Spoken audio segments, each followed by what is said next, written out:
Yang kedua adalah al-maf'ul al-mutlaq. Al-mansubat yang kedua al-maf'ul al-mutlaq. Kalau maf'ul bihi itu jelas sebagai objek dan dia wajib dibaca nasab. I'rabnya di dalam tata bahasa Arab adalah mansub ya. Nah, ada yang kedua, maf'ul. Maf'ul itu berarti kan sama-sama objek ya, tapi dia mutlak. Nah, maksudnya apa? Maf'ul mutlak adalah masdar. Nah, kita perlu lihat di sini masdar ini yang penting, yang disebutkan setelah fiilnya untuk tujuan tertentu. Nanti kita bisa lihat tujuan-tujuannya apa saja. Sebagai contoh kita lihat di sini, qatala membunuh siapa Zaidun, apa yang dibunuh al-asada. Qatlan. Jadi qatala ini kan kata kerjanya ya, fiil. Di akhir disebutkan masdarnya. Masdar itu apa sih Pak? Masdar itu adalah kata kerja yang dibendakan. Nah, kalau di dalam bahasa Indonesia itu mudahnya pean. Jadi tulis jadi penulisan, bunuh jadi pembunuhan, itu secara mudahnya seperti itu. Jadi pean, meskipun tidak semua pean ya. Jadi kan dia kata kerja yang dibuat menjadi kata benda. Nah, begitu artinya masdar. Bab tentang masdar ini kita pelajari di dalam pembahasan ilmu shorof. Kita kembali ke contoh kutila, kita bentuk menjadi kalimat pasif sekarang. Kutila telah dibunuh. Siapa yang telah dibunuh? Naibul fa'il kan, berarti al-asadu qatlan. Sama. Jadi qatala qatlan, kutila qatlan. Bentuknya sama. Masdar dari qatala qatlan, masdar dari kutila qatlan. Artinya apakah beda? Coba kita lihat. Zaid benar-benar telah membunuh singa itu. Benar-benar telah membunuh singa itu. Qatala telah membunuh siapa? Zaidun, apa yang dibunuh? Asad. Qatlan benar-benar dibunuh. Untuk penguatan. Kutila sudah dibunuh. Apa yang dibunuh? Al-asadu, singa itu. Qatlan dengan sungguh-sungguh. Artinya maf'ul mutlak ini berfungsi, salah satunya adalah sebagai penguatan. Kita lihat fungsinya. Di sini paling tidak ada 3 fungsi dari maf'ul mutlak. Yang pertama, mempertegas terjadinya perbuatan, artinya sebagai penguat, takkid ya, penguat.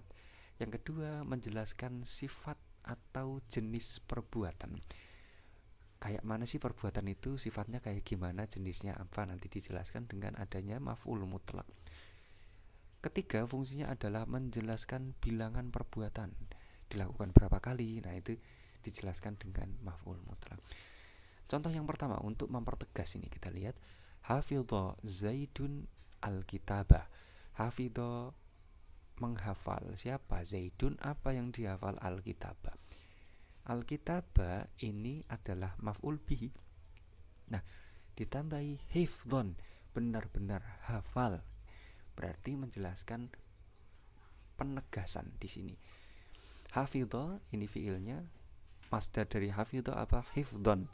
Nah, hifdhon ini masdar dari hafidho. Berarti maknanya di sini adalah benar-benar hafal kitab itu. Yang kedua, menjelaskan sifat atau jenis perbuatan. Wathaba Zaidun wusuban namri. Wathaba melompat siapa? Zaidun. Sifat lompatannya apa? Usuban namri, dengan lompatan macan. Nah, lompatan macan itu kan gaya lompatannya, sifat lompatannya, jenis lompatannya. Berarti wusuba ini, wusub diambil dari wasaba. Wasaba adalah fiilnya, wusub adalah masdarnya. Nah, masdar yang ditaruh di dalam susunan ini disebut dengan maf'ul mutlak. Yang ketiga, di samping menjelaskan sifat dan jenis, maf'ul mutlak juga menjelaskan bilangan perbuatan. Sebagai contoh, kataba Zaidun ar-risalata. Kataba telah menulis siapa? Zaidun, apa yang ditulis? Ar-risalata. Berapa kali penulisannya? Kitabatan wahidatan. 1 kali penulisan. Kitabatan itu kan masdar dari kataba. Berarti kitabatan ini adalah maf'ul mutlak. di sini posisinya di dalam i'rab dia mansub ya. Harokatnya adalah fathah zahirah. Baik, kaidah-kaidah di dalam maf'ul mutlak kita lihat. Masdar adalah jenis isim yang isim tersebut mansub di dalam i'rab. Nah, ini sudah jelas ya. Dhaharatis syamsu dhahran. Matahari benar-benar telah tampak. Dhahran ini diambil dari dhahara. Maf'ul mutlaknya dhahran. Bentuk masdar dari dhahara. Kita lihat di sini dhaharat itu fi'il, asyamsu itu fa'il, karena syamsu perempuan maka taknya masuk ke dhaharat. Dhahran maf'ul mutlak mansub ya, maf'ul mutlak mansub. Kaidah yang kedua, masdar tersebut bisa digunakan pada semua jenis pola fi'il yang ada, baik itu fi'il aktif maupun pasif ya, fi'il maklum maupun majhul. Misalkan waqafa Zaidun wukufan, Zaid berdiri wukufan, benar-benar berdiri. Wukuf itu adalah masdar dari waqafa, ditaruh di sini berarti ini menjadi maf'ul mutlak, ya kan? Waqafa berdiri Zaidun wukufan ya. Kalau ini diganti jadi majhul, ini wukufan tetap wukufan.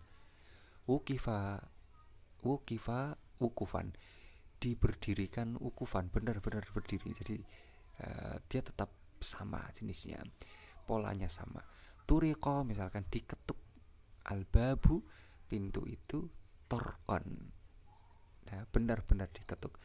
Turiqo dari toroko aslinya, turiqo torqon, toroko juga torqon, sama. Jadi ini maf'ul mutlaknya tidak berubah meskipun fiilnya itu aktif maupun pasif, tidak berpengaruh kepada masdar yang ada di belakang ini. Kaidah yang ketiga, tidak setiap masdar menjabat sebagai maf'ul mutlak. Nah, misalkan hadza darbun, ini adalah pemukulan.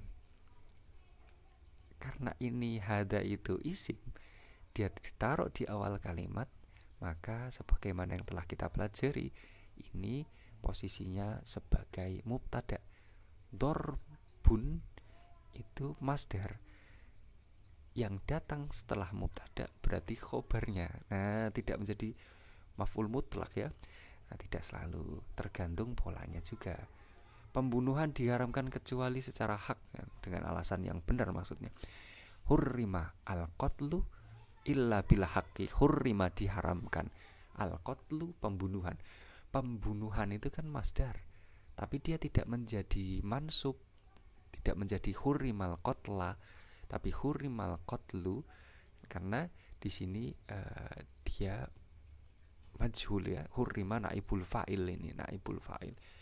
Hurrima fi'il majhul, al qatlu naibul fa'il, sebagai masdar, sebagai naibul fa'il gitu. Jadi jangan terpaku kalau ada masdar selalu jadi maf'ul mutlak, tidak. Tergantung komposisi dari kalimat itu, polanya jumlah fi'liyah atau jumlah ismiyah. Baik. Kaidah yang keempat, secara asal defaultnya apabila maf'ul mutlak berupa masdar, maka haruslah masdar untuk fi'ilnya dan bukan isim masdarnya. Jadi ada dua ya, ada masdar fi'il dan isim masdar. Nah, kita lihat di sini. Ightasala Zaidun ightisalan. Ightasala Zaidun ightisalan. Ightisalan itu masdar dari ightasala. Zaid benar-benar telah mandi, maka ightisalan ini adalah maf'ul mutlak dari ightasala. Berbeda yang di bawahnya, ightasala Zaidun ghuslan. Ghuslan ini bukan maf'ul mutlak, karena ghuslan ini bukan merupakan masdar dari fi'il, tapi isim masdar namanya. Nah, ini di sorof kita pelajari ya, ada masdar fi'il, ada isim masdar, sehingga ghuslan itu tidak disebut maf'ul mutlak karena ini isim masdarnya, bukan masdar dari ightasala, tapi isim masdar dari ightasala. Kalau dia isim masdar, dia tidak menjadi maf'ul mutlak. Yang keempat, Sudah, sekarang yang kelima, terkadang masdar digantikan oleh kalimat berbentuk lain dalam posisi maf'ul mutlak, seperti oleh sinonim masdar, sifat untuk masdar atau yang lainnya. Nah, jangan ribet pakai kaidah ini ya, dilihat contohnya aja nanti lah jelas. Jalasa Zaidun qu'udan. Kita lihat, jalasa itu kan harusnya jalasan di sini, ya kan? Jalasa itu kata kerjanya. Siapa duduk, siapa yang duduk? Zaid. Zaid duduk. Qu'udan. Qu'ud itu kan sinonim dari jalasa. Qa'ada itu artinya duduk kan? Qa'ada masdarnya apa? Qu'ud. Nah, berarti qu'udan itu adalah muradiful masdar. Dia sinonim dari masdar, jurusan. Sinonimnya dari jalasa. Qa'ada. Maka tinggal diubah menjadi masdar. Qa'ada jadi qu'udan. Diperbolehkan. Lanjut, misalkan sobaro Zaidun jamilan. Sobaro Zaidun jamilan. Jamilan, sobrun jamilan, yang ini istilah terkenal sekali. Sobrun jamilan. Jamilan ini adalah sifat dari sobaro, jamil. Maka tinggal dibawakan saja masdarnya. Sifat dari masdar itu jamilan. Sobrun jamil. Sobrun jamil. Jadi sobaro jamilan. Jamilan adalah sifat dari sobr yang aslinya jamilun gitu. Nah, itu yang kelima.